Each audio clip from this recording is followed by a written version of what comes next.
Dia de começar um livro novo, dia de aprender um pouco mais sobre aquilo que Paulo traz como instruções aos coríntios, à igreja de Corinto. Nós sabemos que aquela era uma igreja repleta de dons, fluíam em muitas coisas, mas no primeiro livro nós vimos que Paulo diz que eles são carnais, porque havia divisão, disputa. Uns diziam, eu sou de Paulo, eu sou de Apolo, né? E as coisas não eram muito legais. O que será que Paulo vai ensinar aqui em 2 Coríntios? Eu tenho certeza que vai ser muita coisa boa. Então já deixa seu like nesse vídeo. Se você é novo aqui, já se inscreve, deixa seu joinha, né? Já manda aqui nos comentários, pastor, cheguei com tudo, e eu sei que você vai ser grandemente edificado no dia de hoje. Bora lá então, 2 Coríntios, capítulo de número 1, verso de número 1, para a gente começar a leitura de hoje. Lembra que esse é o projeto Bíblia em um ano, nós estamos lendo de Gênesis a Apocalipse. Em um ano nós vamos ler a Bíblia inteira. Bora lá.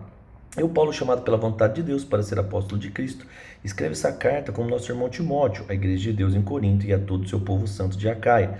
Que Deus, nosso Pai, o Senhor Jesus Cristo, dê graça e paz. Louvado seja Deus, Pai de nosso Senhor Jesus Cristo, Pai misericordioso e o Deus de todo encorajamento. Ele nos encoraja em todas as aflições, para que o encorajamento que recebemos de Deus possamos também encorajar os outros ao passarem por aflições.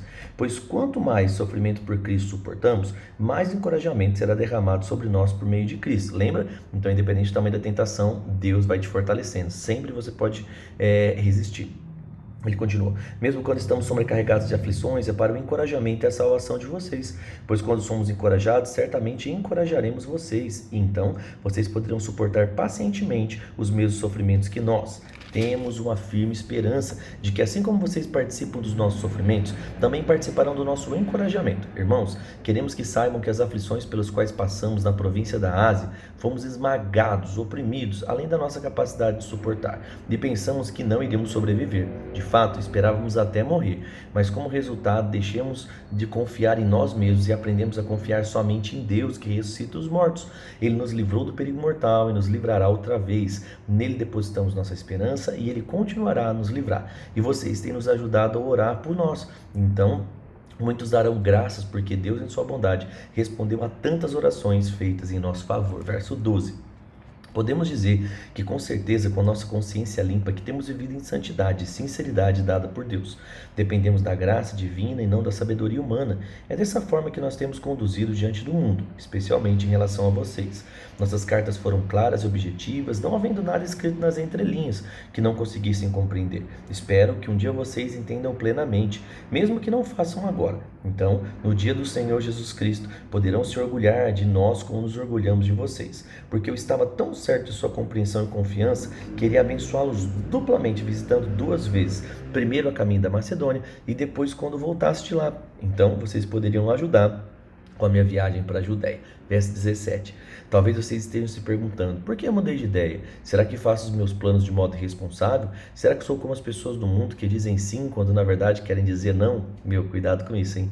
Ele diz assim, tão certo como Deus é fiel à sua palavra e a vocês não oscila entre sim e não, pois Jesus Cristo, o Filho de Deus, não oscila entre sim e não. Foi a respeito dele que Silas e Timóteo e eu lhes falamos, sendo dele o sim definitivo. Ele sempre faz o que diz, pois todas as promessas de Deus se cumprem em Cristo, com um alto e claro sim. E por meio de Cristo confirmamos isso, de modo que o nosso amém se eleva a Deus para a sua glória. É Deus quem nos capacita. A vocês permaneceremos firmes em Cristo. Ele nos ungiu, nos identificou com sua propriedade ao colocar em nosso coração o selo do Espírito, a garantia de tudo que ele prometeu. Agora, invoco a Deus como testemunha de que foi para poupá-los que ainda não voltei a Corinto. Isso não significa que queremos controlar vocês, dizendo como exercer a sua fé. Nosso desejo é trabalhar com vocês para que tenham alegria, pois é pela fé que permanecem firmes. Então percebe, Paulo falando sobre essa questão do cristão. Primeiro, ser claro. Percebe que ele falou, eu não estou escrevendo aqui com duplo sentido, com coisas nas entrelinhas. Gente, eu aprendi isso no ministério, no início, quando eu ainda era um menininho lá, 24 anos, às vezes eu tentava dar indireta nas pessoas para mostrar as coisas, e foi depois de perder ovelhas por causa da minha imaturidade, que hoje eu sempre tento ser o mais claro possível. Isso é difícil? Porque as pessoas fogem de conflito, mas um bom cristão, ele sempre fala aquilo que está no coração, aquilo que é correto. Ele nunca, como nós lemos aqui, vai falar um sim querendo dizer um não, nem um não querendo falar um sim. Bora lá então para a gente avançar agora, 2 Reis, capítulo de número 14, bora lá.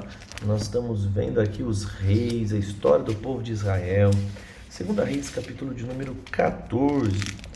Vamos ver aqui, ó. Amazias reina em Judá. Vamos ver um pouco dessa história, ó. Segundo Reis 14:1. Amazias, filho de Joás, começou a reinar em Judá no segundo ano do reinado de Jeoás, filho de Joacás, rei de Israel.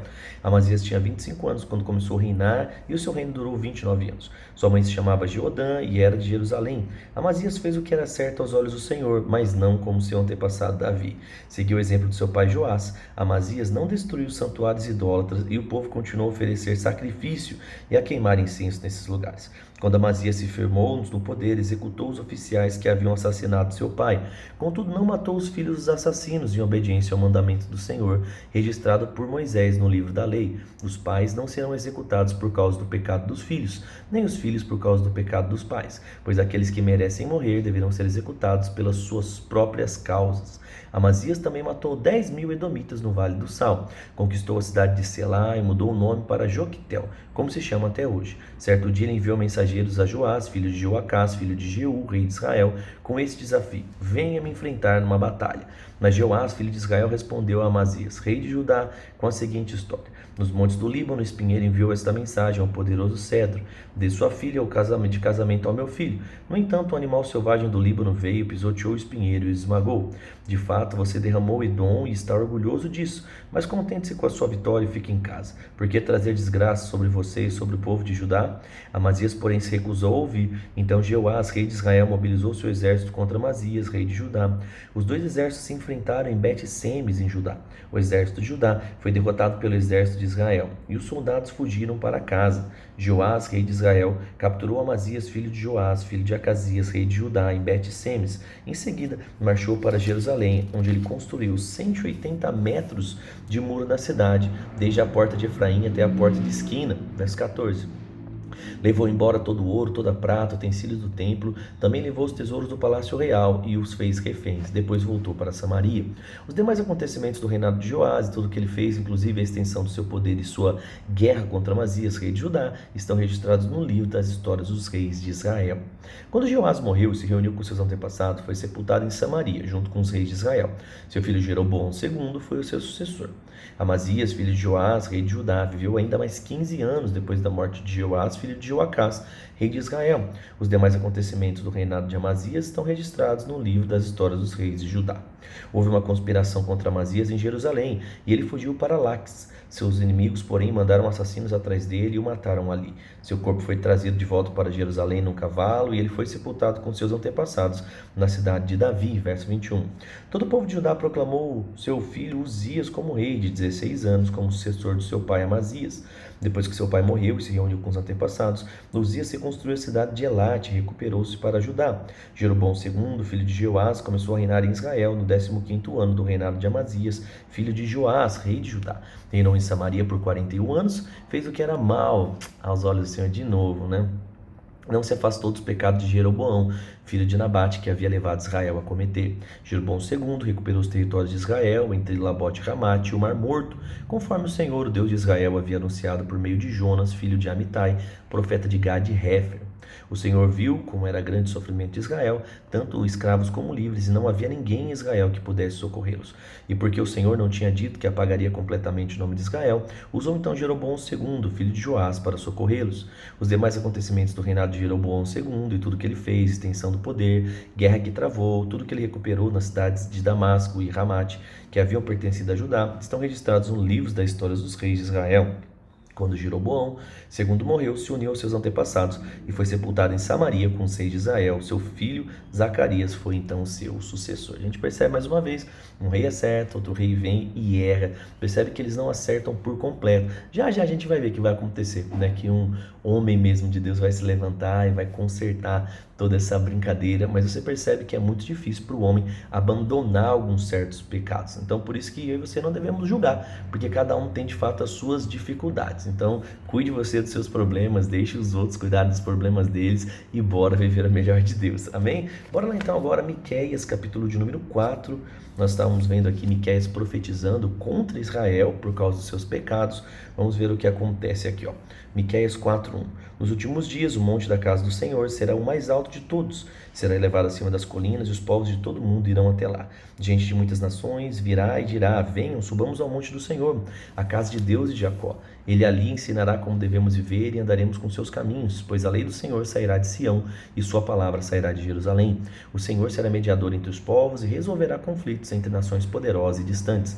Elas forjarão suas espadas para fazer arados e transformarão as laças em podadeiras. As nações já não mais lutarão entre si, nem treinarão mais para a guerra. Todos viverão em paz, sentados sob suas videiras e figueiras, pois não haverá nada a temer. Aqui ele está anunciando um tempo de coisas boas então, né? Assim prometeu o Senhor dos Exércitos. Embora as nações ao redor sigam seus deuses, nós seguiremos o Senhor nosso Deus para sempre. Verso 6. Naquele dia, diz o Senhor, reunirei os fracos, os que foram exilados, aqueles a quem feri. Os fracos sobrevirão como remanescentes, e os exilados se tornarão como uma nação forte. Então eu, Senhor, reinarei sobre eles no monte de Sião para sempre. Quanto a você, bela Sião, fortaleza do povo de Deus, voltará para ter força e poder soberano. O reino de minha preciosa Jerusalém então será restaurado. Agora, por que grita de terror? Acaso não tem rei para governá-la? Morreram todos os seus sábios? Sim, você foi tomado de dor como uma mulher que dá à luz. Ó habitantes da bela Sião, contorçam-se e gemam como mulher em trabalho de parto, pois terão que deixar a cidade para morar nos campos. Vocês serão enviados ao exílio distante da Babilônia. Ali, porém, o Senhor os libertará e os livrará das garras dos seus inimigos. Agora, muitas nações se reuniram contra você, dizendo que ele seja profanado. Vejamos a destruição, então, de Sião. Mas elas não conhecem os pensamentos do Senhor, nem entendem o seu plano. As nações não sabem que ele as reúne para serem abatidas e pisadas, como feixes do cereal à ira. Levante-se e esmague as nações, ó bela Sião, pois eu lhe darei os chifres de ferro, os cascos de bronze, pois pisotearei as muitas nações até despedaçá-las. E você dedicará ao Senhor as riquezas que elas roubaram, e dedicará os tesouros ao soberano de toda a terra. Então a gente percebe, depois de tantas profecias acerca de coisas ruins, chega um tempo, como sempre. Você viu que desde lá de Gênesis que a gente está vindo, tem lá erro, Deus traz uma consequência, Deus fala, mas aqui eu vou dar uma nova chance para vocês. E aqui Deus está assim fazendo por meio de uma profecia, amém? Não sei como está a sua vida, não sei como foi o seu passado, mas eu quero dizer que se você se arrepender, existe uma nova chance para você avançar e viver os planos de Deus na sua vida.